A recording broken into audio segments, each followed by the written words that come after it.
Hello and welcome back to BS Rugby, and Six Nations round 3 is drawing to a close, but we have one final game to look forward to, which is Ireland against Italy at the Aviva Stadium. It's a 3 o'clock kickoff in the Irish capital. Here is my preview and my predictions ahead of the match. As always, if you do enjoy, make sure to hit the like button, comment your predictions down below, and of course, hit that subscribe button as we push towards 3,000 subscribers. Completely free to do, and also helps us to hit that goal, as I said, of 3,000 subscribers by the end of the Six Nations. I apologise if you can hear some bells in the background. The church, just a few houses down from me, is doing its bells on this Sunday morning, so we'll have to try and cope with that. Of course, as it is a game in the Six Nations, we're going to be doing a watch long for this game. We'll be going live at about 2:45 p.m. with kickoff at 3 p.m. Come join in the chat and the banter in the live chat with fans from all over the world. There'll be a link in the description down below. Hit that link and you'll be notified when we go live. There'll also be a link in the comments and in the I button above.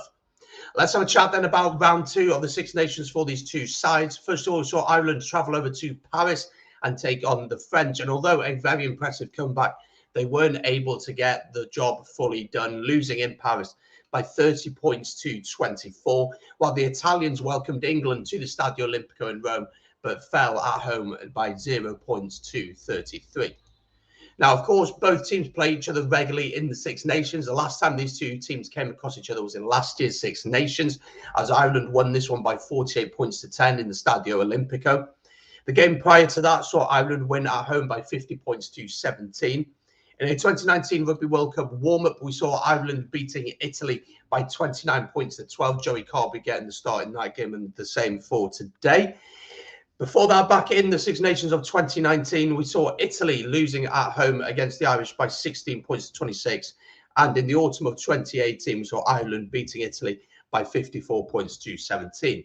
In fact, Italy have only beaten Ireland once in the Six Nations. That came back in 2013, as they beat them in Rome by 22 points to 15. That was in March 2013.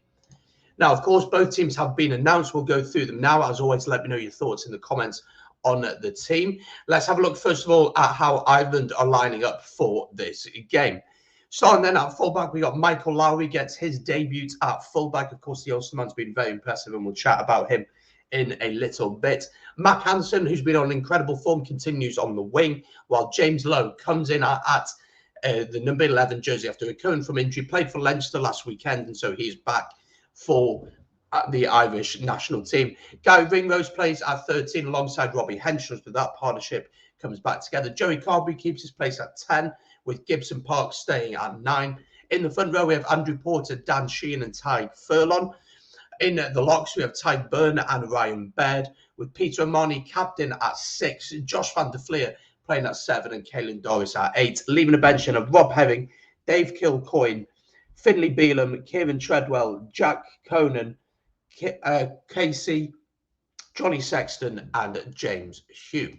So let me know your thoughts on that Irish team in the comments down below. I'd be really interested to know what you make of it. Of course, Kieran Treadwell coming onto the bench, Craig Casey also coming onto the bench, and Johnny Sexton back fit. Will we see him in this game? Do you even risk him? We'll have to wait and see what the choice of Andy Farrell are. Let's have a look at how Italy line up. Again, I'll try and get the pronunciations right, but I apologise if I butcher a few names, but we'll give it a go. Eduardo Padovani plays at fullback. Pierre Bruno comes in on the wing, and he is partnered by Montagna Ioane. In the centres, we have Ignacio Brex and Leonardo Marin. The young Benetton player comes in at 12. Galbisi and Varney stay at 9 and 10. In the front row, then, we have Danilo Fischetti and Gianmarco Lucchesi alongside Pierre Caccarelli.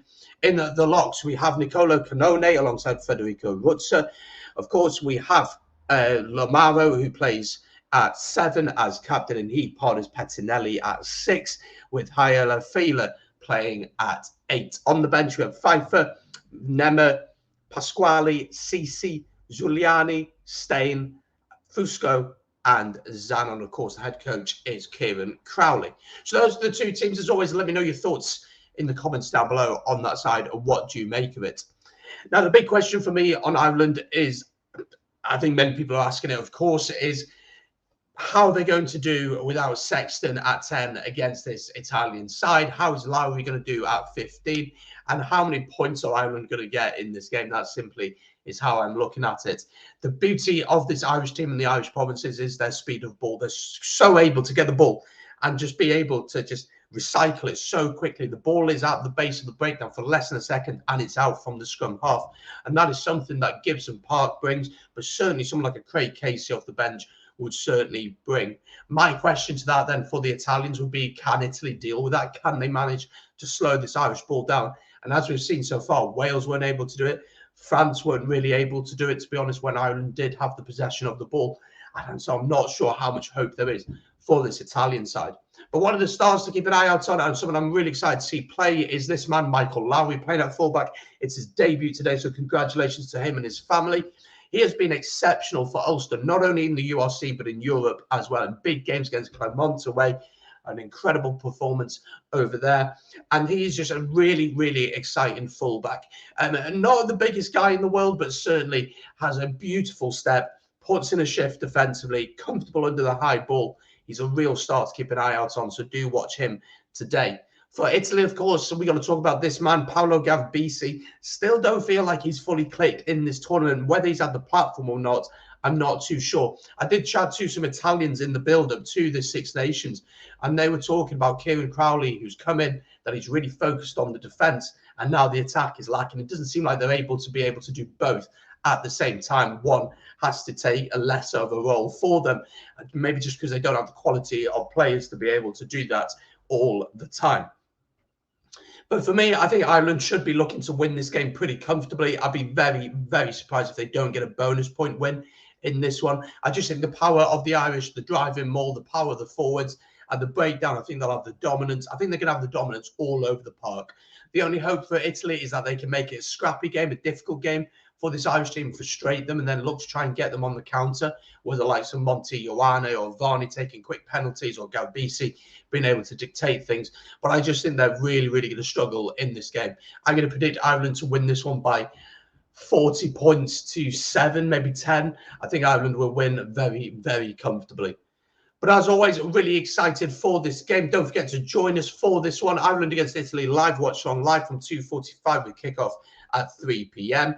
And if you have enjoyed this video, please do leave a like, comment your predictions down below, and hit that subscribe button. Of course, as we push towards 3,000 subs by the end of the Six Nations, it's free to do, so hit that subscribe button.